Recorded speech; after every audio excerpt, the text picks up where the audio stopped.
My husband told me he was having dinner with another woman while standing in our kitchen, checking his cuffs like the evening belonged to him.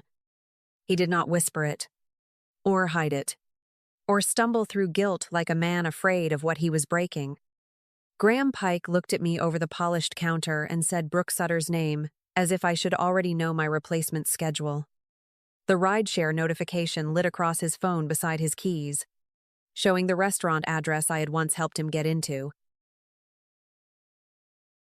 For 7 years, I had learned the quiet grammar of our marriage. The pauses before criticism, the sighs before he made me smaller. That night, every lesson became useful, because his charcoal jacket, expensive cologne, and careless smile told me more than any confession could. I asked if this was business, and Graham gave a soft laugh while smoothing his sleeve against the kitchen light. "It's dinner, Meredith. Try not to make it tragic," he murmured, already bored by the pain he had caused. The sentence should have cracked me open, but instead it made the room sharpen around me with almost unnatural clarity. I noticed the tasting invitation on his phone, Brooke's initials beside his reservation, and the wedding band he had not bothered removing. He wanted the comfort of my silence and the thrill of her attention, both served neatly on the same white plate. I stood by the sink, hands still damp from rinsing lettuce, and understood he was not asking forgiveness tonight. He was testing how much disrespect could fit inside one ordinary evening before I finally stopped rearranging myself around it. Graham picked up his keys and told me not to wait up, his voice casual enough to make the insult feel rehearsed. The door closed behind him without drama, and that somehow made it worse, because confidence is louder than a slam. I locked it, opened my laptop, and found Brooke's name already sitting inside event emails where mine used to belong. After Graham left, the townhouse did not feel empty at first, only strangely relieved, like even the walls had been holding their breath. I stood in the kitchen with the faucet still running, staring at the lettuce in the sink like it belonged to someone else's dinner. The restaurant name from his phone stayed in my head because I had called that manager myself months earlier. Graham had needed a private tasting room for a hospitality fundraiser, and I had been the one who made the introduction. Now he was taking Brooke Sutter there, using a door I had opened, while expecting me to stay home and call that loyalty. I dried my hands, sat at the counter, and opened the folder on my laptop I had named Receipts, because suspicion needed a plain name. The first email was a reservation confirmation for 2, sent through Graham's work account and forwarded accidentally to our shared printer queue. The second was a valet receipt near a boutique hotel, where Graham claimed he had attended a late vendor meeting. The third was worse because it was not intimate, not emotional, just cleanly social and therefore deliberate. My name had been removed from an internal guest list, and Brooke's name sat beside Graham's like she had earned my place. I called Talia Monroe before I could talk myself into pretending none of it mattered, and she answered with sleep still in her voice. When I told her Graham had taken Brooke to the tasting room, the silence on her end changed shape immediately. "Do you still have the original invite?" she breathed. And that question steadied me more than sympathy ever could. I opened another folder, found the old email chain, and saw my own notes about seating flow, florist timing, and donor arrivals. Talia exhaled hard through the phone and told me not to text Brooke, not to post anything, just save every file. So I saved the invitation, the valet receipt, the reservation, and the screenshot where Brooke's name had replaced mine without explanation. Then I found Graham's old messages asking me to polish his event bio, soften his wording, and make him sound generous instead of ambitious. He had used my voice for years, then called me boring once someone else started clapping for the version I helped build. By the time I dragged his small overnight bag from the closet, my hands were no longer shaking. I placed it near the front door, not because I was leaving, but because I finally understood who should. Graham came home a little after midnight, with rain on his shoulders, and that careful, quiet men use when they expect forgiveness to be sleeping. His key turned slowly, almost politely, before he stepped inside, smiling at his phone, carrying Brooke's expensive restaurant scent into our hallway.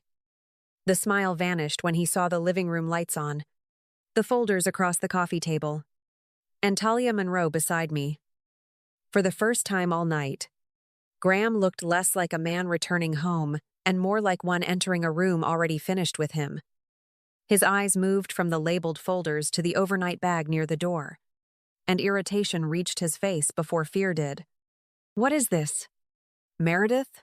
landed too sharply, but I heard the smaller question underneath, because he had not expected witnesses. Talia stayed seated, one hand around her coffee mug, calm enough to make his performance look louder than it was. I slid the printed reservation across the table, where Brooke's name sat beside his beneath the tasting room I had helped secure. Graham glanced at it, then laughed once. Thin and automatic, like contempt could still erase paper if he delivered it confidently enough. "It was dinner," he muttered, loosening his collar while his eyes kept returning to the folder marked event records. "I told him dinner did not usually require removing your wife from a guest list and replacing her with your consultant." The room went still after that, because the sentence did not ask him to confess. It only placed his own choices where he could see them. He tried the version of me he knew best, the one trained to soothe discomfort before it became inconvenient for him. "You're making this uglier than it needs to be," he breathed, but his gaze caught the housing folder and stopped. "I told him Adrian Cole would contact him tomorrow about temporary arrangements for the lease, household items, and communication through counsel." His face tightened at the word counsel, because suddenly this was not a wounded wife conversation he could bend with tone. The overnight bag waited by the door with shirts, toiletries, and enough dignity for a man who had spent mine too freely. Graham stared at it as if cotton and zippers had personally betrayed him, then looked back at me for the familiar crack. I did not give him one, because something inside me had finally stopped auditioning for mercy in my own home. Hours earlier, he told me not to wait up, and now he stood holding the bag that proved I had listened. By morning, Graham had stopped answering except through short texts that sounded rehearsed, as if distance could make him look reasonable again.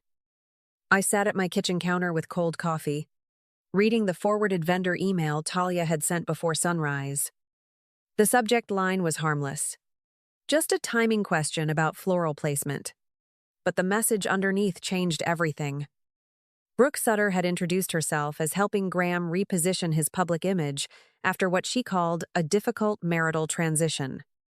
Those words did not sound like romance, or impulse, or two lonely people making one terrible choice after wine. They sounded planned, polished, and professionally useful, especially because Graham had never once mentioned any marital transition to me. Brooke knew I was his wife, knew my name belonged on those event chains, and still wrote like I had already been removed. I read the line 3 times, then felt something colder than jealousy settle behind my ribs. Talia came over with printed copies because she understood paper made denial harder, and she placed them beside the reservation without speaking first. "She is not confused," Talia finally breathed, tapping Brooke's signature with one neat fingernail while I stared at the consultant title. I wanted to call Brooke then, not to scream, but to hear whether shame still existed anywhere in her voice. Talia shook her head before I touched my phone, and that small movement probably saved me from handing them a story they could twist. Instead, I sent the email to Adrian Cole, the family attorney whose intake form I had filled out before dawn. Adrian called me back during her lunch break, her voice calm in that dry, professional way that made panic feel unnecessary. "Save everything. Post nothing.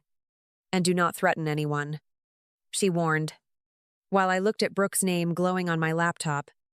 She explained that ugly behavior was not always illegal, but documented behavior could still matter when someone tried rewriting facts.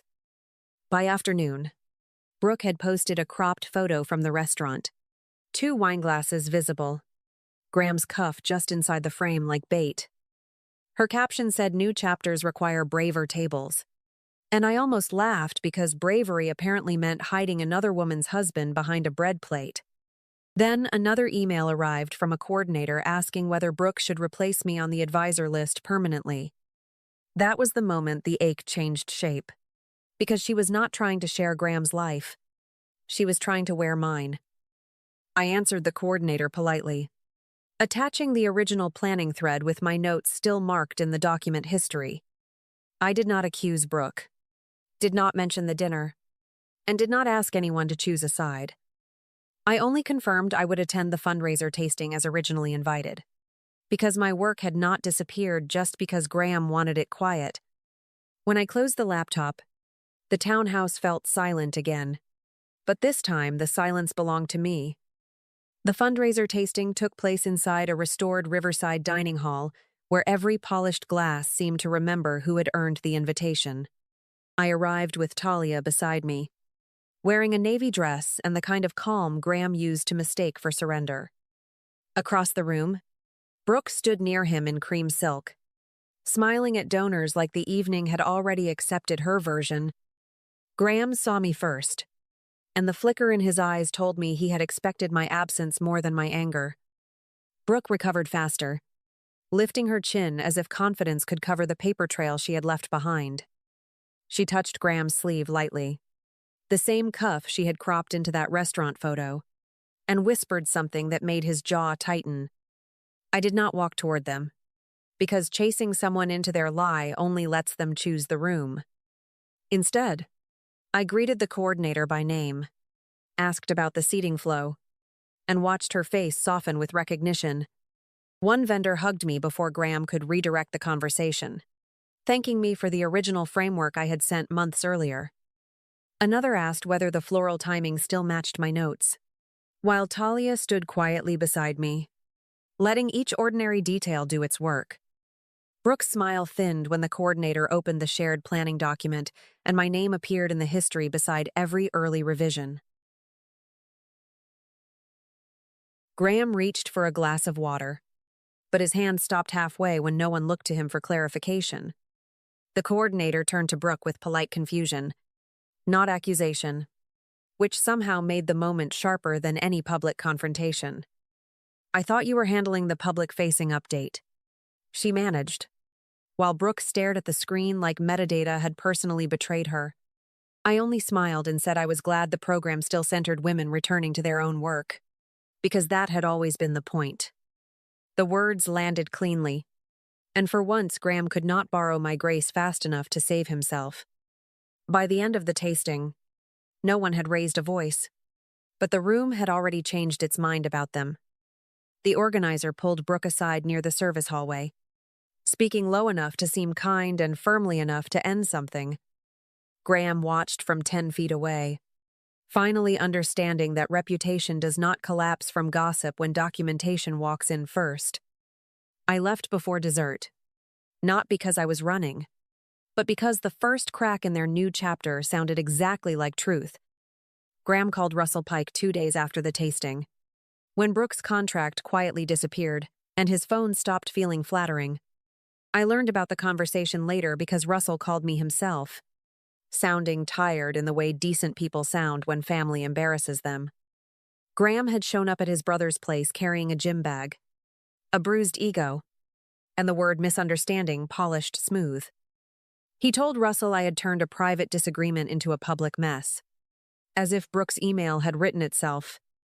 Russell let him talk until Graham claimed I never supported his career, and that was when his brother finally stopped him. I watched Meredith rewrite your event proposal at my kitchen table, Russell reminded him, voice low enough to hurt more. Graham apparently tried to laugh it off, but Russell named the fundraiser, the vendor dinner, and the speech Graham had accepted praise for afterward. The truth did not need drama when it had dates, witnesses, and a brother who remembered the room. By then, Adrian Cole had already sent Graham the first formal letter, clean and plain enough to make his excuses look childish. It covered temporary housing arrangements, shared household items, and communication boundaries while the divorce moved through Oregon's process. She did not threaten him, because Adrian never wasted ink on emotions the court would not need. She only wrote that continued hostile messages should go through counsel.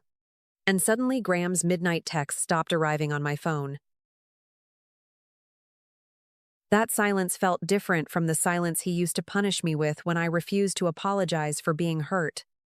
This silence had structure, witnesses, and a paper trail that did not depend on his mood. I stayed in the townhouse under the temporary arrangement while Graham rotated between a hotel and Russell's guest room for exactly 3 nights. Then Russell told him he could visit, but he could not hide there and keep calling consequences confusion. Brooke called him the same evening, furious that the organizer had removed her from future promotional work without making a scene. Graham put her on speaker by accident while arguing with Russell, and her voice carried enough panic to strip the romance from everything. "You said you could fix this," she snapped, not asking whether he was okay or whether his marriage was ending. Russell heard it. Graham heard it. And even through the second-hand telling, I understood what had finally reached him. Brooke had wanted the access, the tables, and the rooms where Graham looked important before anyone checked who built the introductions. Graham had wanted admiration without accountability, a new mirror that would not reflect the years he had made me smaller. When both of them lost the room they had tried to enter together, neither knew what to offer the other. For the first time, misunderstanding had nowhere left to sit. By the time the divorce agreement was nearly finished, the townhouse no longer felt like a place I needed to win. I packed dishes, winter coats, old books, and the quiet evidence of a marriage that had taught me to move softly. Some memories still hurt, especially the table where I had once waited for Graham to become kind again. But hurt was no longer a map back to him, and that difference felt like breathing after years underwater. I moved into a smaller apartment near the river, where morning light crossed the floor without asking anyone's permission first. Talia brought flowers the first weekend, and I laughed when she arranged them badly just to make me fix them. At work, the hospitality program asked me to advise women returning after long career gaps, and my name appeared on the printed material. I touched the letters once, remembering how Brooke had tried to stand inside a life she had not built. Graham lost his event-facing role soon after, not with headlines or screaming, but through meetings where people stopped trusting his judgment. Brooke disappeared from the fundraiser circuit faster than she entered it, because access dries up when credibility starts leaking through documented cracks.